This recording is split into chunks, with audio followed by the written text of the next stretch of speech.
Our love of aviation started at a young age for many of us, but we might have found it hard to experience the real thing until we got much older. Well, once again, this summer, NFC is holding their annual summer camp.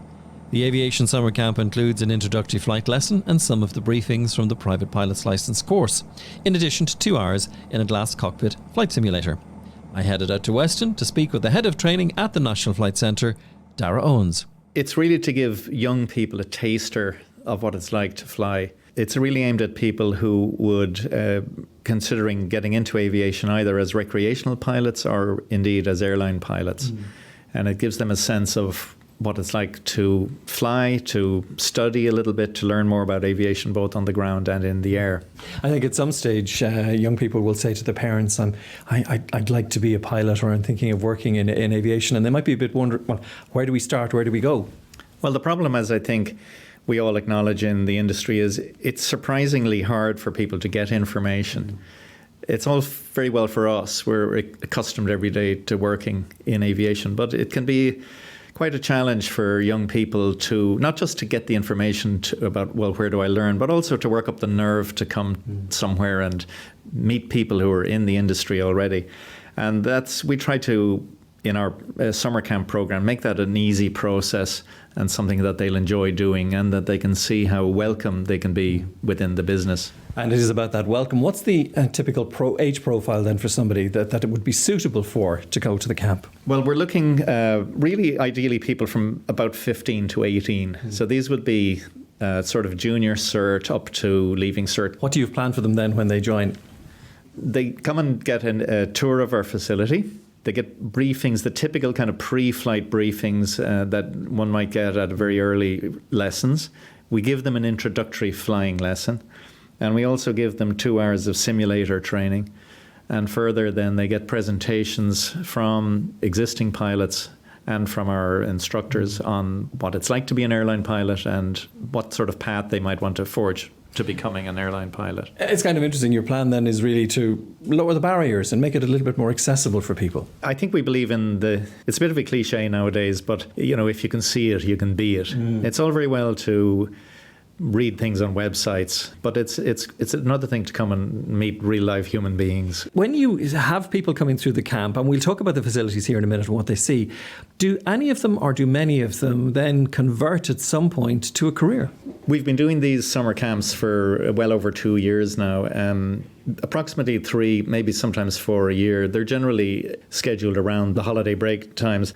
And I'm delighted to say that from each of the camps so far, we've had at least one conversion of students who have then subsequently become trainee pilots with us. For the young men and women who would come on the camp, you talk about the tour of the facilities, and people mightn't have been here in the National Flight Centre, but you've got a great history, a good heritage in pilot training, and a fleet of airplanes. Tell us more. Well, the company has been here on the field for well over 30 years. It was bought a few years ago by new owners who've put a tremendous amount of resources and creative thinking and energy into taking it on to the next level. The airfield itself has also been bought recently by a group of owners who are very pro-aviation people, and they're also making investments. So our long-term future here at Weston is secured. And we've run a number of training courses from the basic private pilot's license up through commercial license, multi-instrument ratings, MCC training, helicopter training. Now we added recently helicopter PPL to our suite of courses. And we've also recently been approved for type rating training for A320 and Boeing 737. You talk about that. That means that you obviously then have some flight simulators as well as the aircraft fleet. We have 4 approved simulators here on the premises.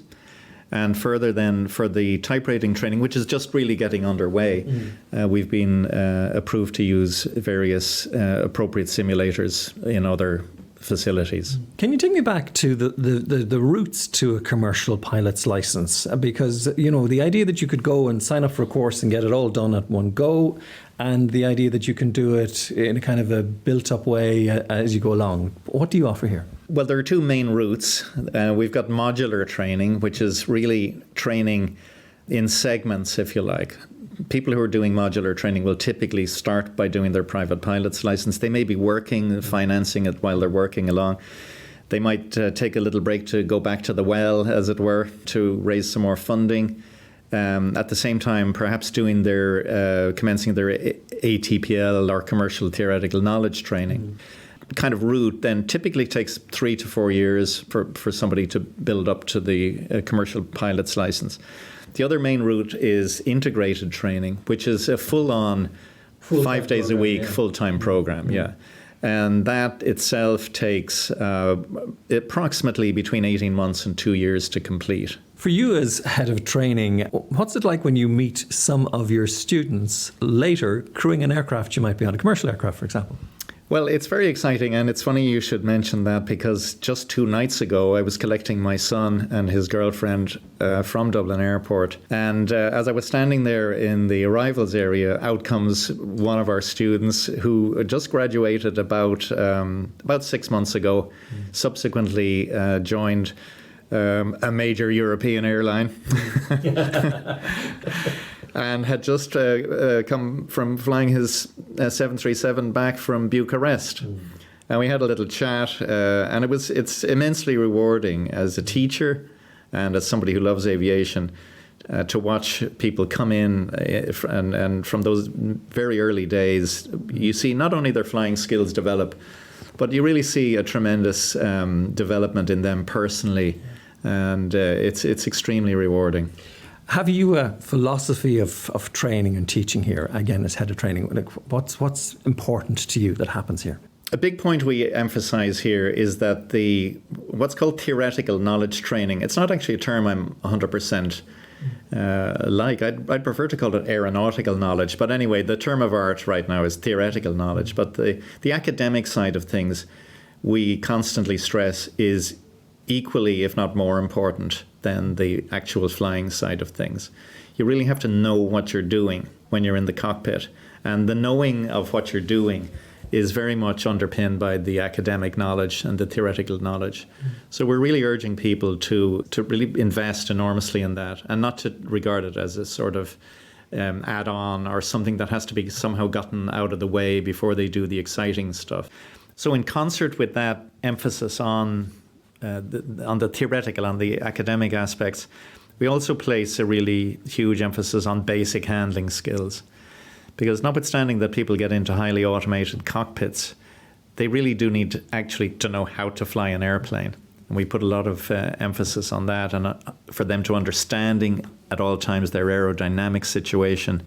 We've recently started teaching the advanced UPRT, upset prevention and recovery. That really is part of that. And as many of your listeners will know, airplane handling issues have now resurfaced as a safety issue within the industry, even at the highest level of aircraft. Loss of control. So that's something that's very much on our menu. And, we feel that apart from those, if you like, technical points, we want people to experience the joy of flying, actually being 100% confident in their flying abilities, knowing what's happening at all times, and having fun. And we'll be back with more of this episode of Squawk 7000 after this short break.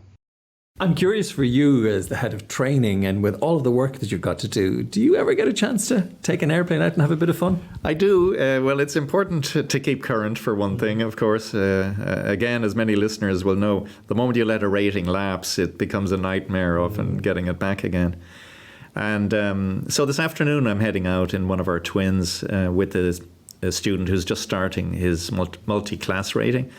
And that's always a lovely experience, because I've always believed that getting into the twin in many ways when people are doing the integrated course, it's really the moment where they feel, okay, now this is getting very professional.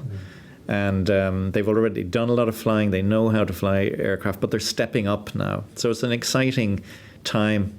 Initially a little nerve-wracking for the student, But it's joyful as an instructor to see them ease into this then after an hour or two and really feel fantastic about their flying. These days the modern pilot is very much not just a hands-on pilot, which they have to be some of the time, but they're as much as anything a systems manager, and they've got to understand all those systems. And that's something we do put a lot of emphasis on. Tell me about the fleet. Right now, we've a mixed fleet of single and multi-engine aircraft. Our single aircraft are all Cessna aircraft. Multi-engine airplanes are Beech BE-76s. But at the moment, we're just researching and hope, perhaps sneak preview here, to be able to make an announcement in a few months. We're researching a fleet replacement to bring our fleet completely up to date, especially as navigation systems have really become very much based around the glass cockpit. We in the instrument rating training now, performance-based navigation training is required. It's all based mainly on satellite-type navigation, on programming as well, on databases. And the pilot really needs to understand how those systems work, how to program them properly to make sure they get to that famous destination B when they've started out from A. From A, exactly. I'm just also conscious that there might be somebody listening to us who's thinking of doing some commercial training and has in their head that they should head off to foreign parts where the weather's better. How do you answer that one? I think it's important to respect people's own sense of their path, to be honest with you. If somebody came to us and said, look, well, firstly, if we talk about modular students for a moment, if they said, I'm going to go and do such and such a part of the training over there, and I'll maybe come back to you guys to do some other training, we will say, well, that's fantastic. You've done the research. You've decided what suits you best. And if that's what suits you, then we're 100% behind that. For people who are looking to do, again, the entirety of their training overseas, maybe in sunnier climes, again, we have to listen to their own goals, training goals, their career goals. And we're not necessarily going to dissuade them, but we will say, look, there are options here in Ireland. One thing I have learned over many years of doing this and related jobs is that when you stack up all the costs of what might look like a bargain sort of training overseas, you find that they can be pretty much the same as staying at home. Do you have a good relationship with the airlines that ultimately, hopefully, would be recruiting your students? Well, I think testament to that is that we've had quite a number of hires this year so far from recent graduates. We're not formally linked with any airline. Right now, we see that as a benefit. Our job is to create pilots who are eminently hireable by any airline. And that's really where we're focused. At the same time, we are researching, looking into more formal arrangements. Yeah, I think the number of hires we're getting right now is really the proof of the pudding. And finally, I suppose the reason for our original chat was the idea of the summer camp coming up. People shouldn't be shy. You're not going to be turned away from the door if you stick your nose in and say, I'd like to learn to fly. No, absolutely. I mean, we welcome people coming out even just to see the place. We do have open days, which are announced on our website of www.nfc.ie. We often get people coming on the camps who are, 15 upwards. Well, they're going to have a few years ahead of them before they leave school, before they're eligible even to start flight training. But we want to talk to them at an early stage. We just enjoy interacting with anybody who's got ambitions to be in aviation. The summer camp is an ideal way of getting to learn that. And just a few details. It takes place during holiday breaks. Next one is on the 7th of June. There are one or two places. And for those who might be inquiring about prices, the price is €292 for the whole camp. You can go online and then inquire, book a place, and make a deposit. Also, after the camp, and this has happened quite a few times, our young folk, boys and girls, and very important, we're very keen to acknowledge more females to come into the industry, and indeed that's happening. But they come back also for additional flight lessons. So we really feel for those ones the bug has bitten them. I mentioned the cost, and it's inclusive of getting a logbook, one of our high-vis vests. People like the swag, you know. They do. Yeah. The flight briefings, the introductory flight in an actual aircraft, and then 2 hours in the simulator. And all this takes place over a 4-day period, a half day attending each day. Well, Darragh Owens, thank you for joining us on Squawk 7000. That's my pleasure, Michael. To get the news first, subscribe now to Squawk 7000 on your favourite podcast platform.